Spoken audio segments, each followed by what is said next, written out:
Hey everyone, I'm Robin Green, LCSW, trauma therapist and co-host of this podcast.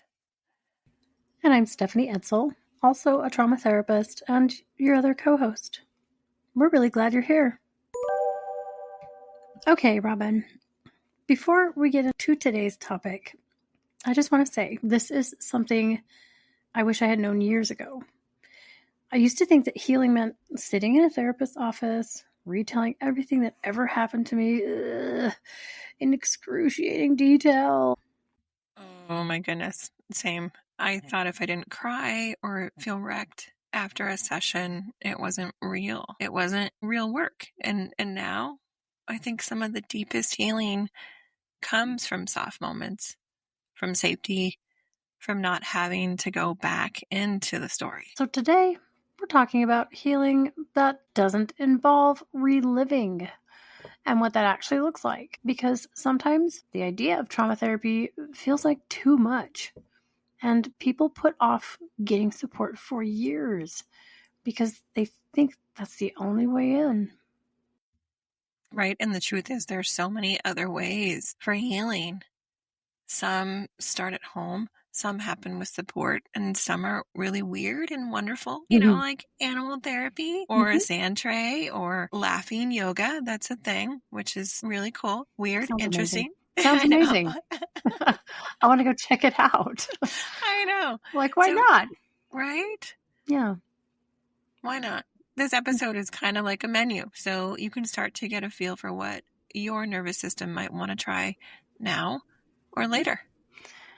But for now, what we'll do, we'll talk about different kinds of support, from solo practices to therapist-only tools, because that is really important. You don't get more harmed. So noticing there is no pressure, just options, because healing is allowed to be creative, affirming, and even enjoyable sometimes. That's right.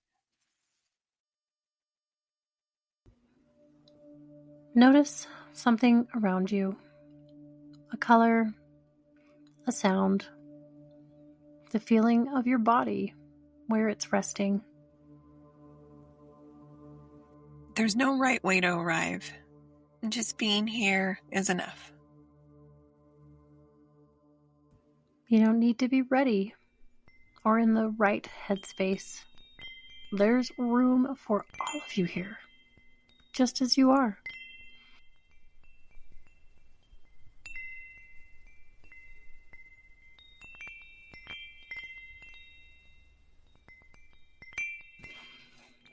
All right, let's get going on this. We broke this up into parts, and the first part is all about noticing if you're not quite ready for therapy yet. You're still allowed to heal. So you don't have to be in therapy to begin shifting your nervous system. These practices offer gentle entry points that support presence, safety, and self-awareness without requiring you to go deep. Gentle somatic practices, orienting, breath holds, hand over heart. These invite the body into the present moment and a sense of felt safety. Bilateral sound, alternating left and right, supports hemispheric integration and calm. Grounding in nature, gardening, walking, bare feet in dirt, all of that regulates through rhythm and sensory contact with the earth. Music for co-regulation, like low rhythm, familiar voices. This lets your nervous system borrow someone else's calm. Noticing practices, try asking what feels most neutral in my body right now. Or am I aware of my breath or posture? Journaling without pressure. This is a difficult one for a lot of people because when you see your thoughts on paper, it can be hard. And so easing into journaling can look like using bullet points, word lists, doodles, or even color coding days. So then you could look back and see, how many days were okay, how many days were good, non-pressure ways. So there's other things also, creative containment, coloring, baking, organizing, collaging. Activities with a clear start and finish help bring closure. Laughter yoga or mirror play, silly, spontaneous activities that surprise the system into shifting out of freeze. And it does work. So you don't actually have to be in therapy to start regulating. You just need to start somewhere to begin listening to your body.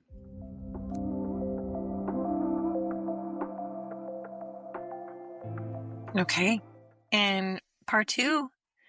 So these are some tools that you can pair while you're in therapy. And this is in the hope of deepening the work in between sessions, or even when words might fall short, that you can bring into session then. So these approaches can amplify or complement talk therapy, really helping you explore emotion, memory, and regulation from all different angles, especially when verbal processing isn't your go-to. And some more creative and expressive therapies. Some of these are my absolute favorites. The sand tray therapy. This is really symbolic and sensory and often story optional. This uses miniatures to reflect and process without words. Music therapy.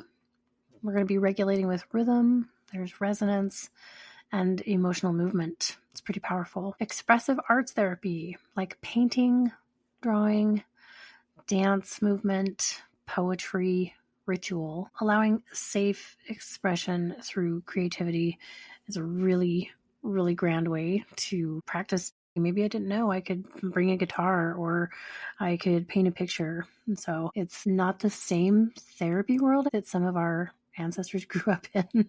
And it's fruitful, bountiful, I think. Come out here and see what it's all about. There's probably something that might pique your interest. That's right. That's right. We also have somatic and body-based work. There's breath work. There's some gentle styles that really can support presence without activating any overwhelm. Some people find it hard to do breath work, and easing into it is the best way to just kind of dip your toe in and see if you want to go for the swim. Somatic practices like pendulation and titration. And pendulation is the gentle movement between activation and calm, while titration means working with just a small piece of sensation or memory at a time. And both of these really help build nervous system resilience without overwhelm. And it really allows you to move between activation and calm in a way that builds resilience and that agency and self-trust. There's also parts work. This is going to support that compassionate connection with internal states or parts of ourselves. And that can look like IFS informed work, structural dissociation. And then there's other supportive approaches, sound healing, tuning forks, singing bowls, sound baths, if you ever have an opportunity to do that, or even binaural beats that really move the body to those slower rhythms that it's craving. Animal-assisted and equine therapy. This builds trusts and presence through nonverbal connection. Sometimes your nervous system doesn't need a story. It needs color or rhythm or even a sense of being held.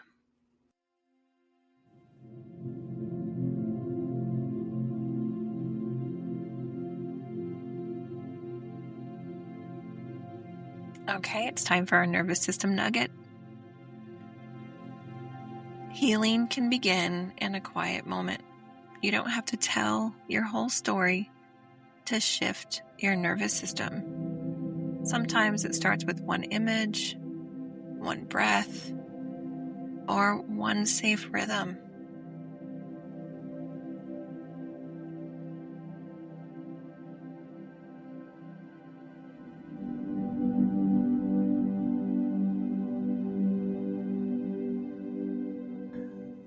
Part 3 is all about therapist-only interventions.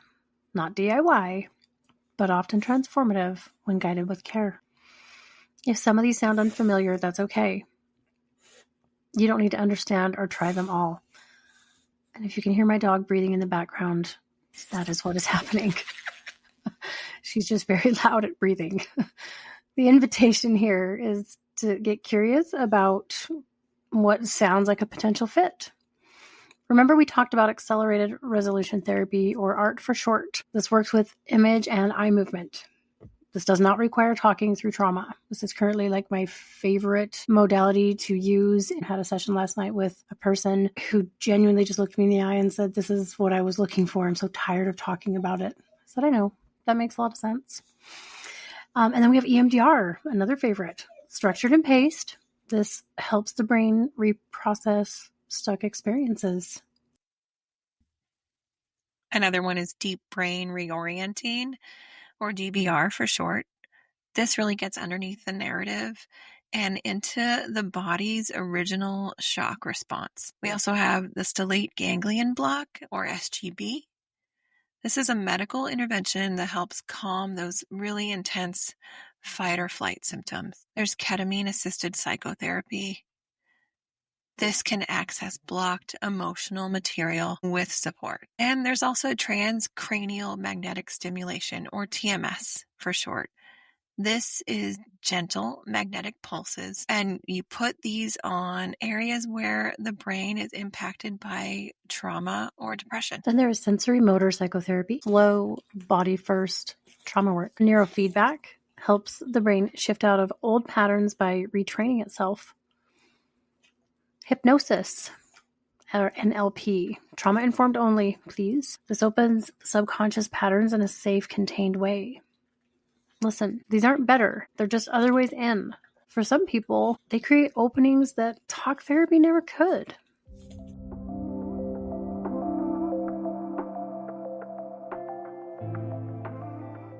Okay, and now for part 4, what to look for in a therapist when you're ready or even just thinking about it.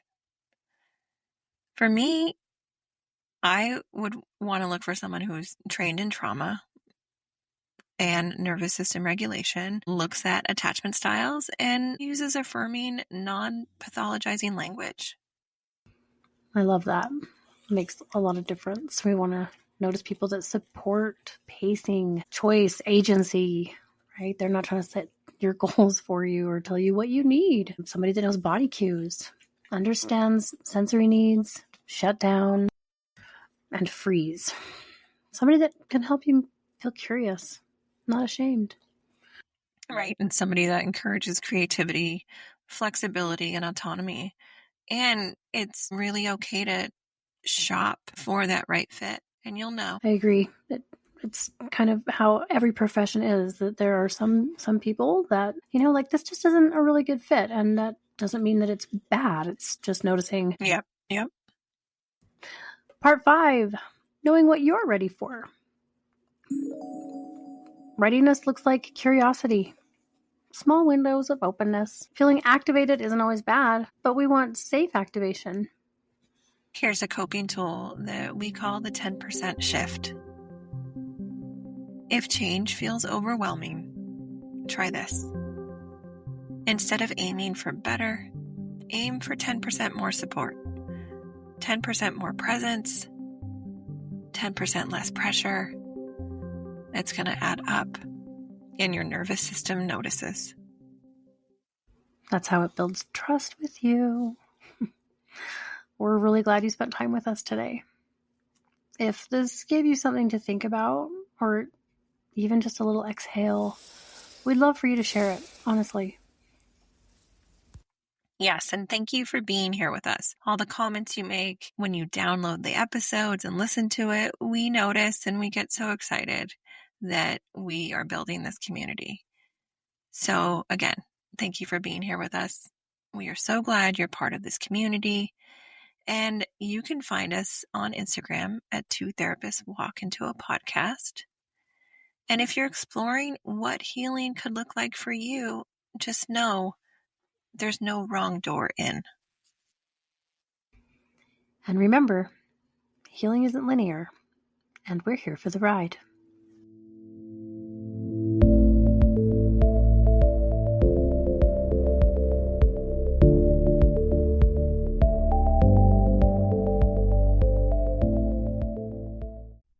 Thanks for sitting with us today. If something resonated, we'd love it if you shared the episode, left a review, or connected with us on social media. We're two therapists walk into a podcast on most platforms. You can listen and subscribe wherever you get your podcasts. This podcast is for informational and educational purposes only. It is not therapy, does not replace therapy, and does not establish a therapist-client relationship. If you're in crisis, please reach out to a qualified mental health professional or call 988 in the US. Robin Green is a licensed therapist in Arizona. Stephanie Edsall is licensed in Utah. And this podcast is intended for a general audience.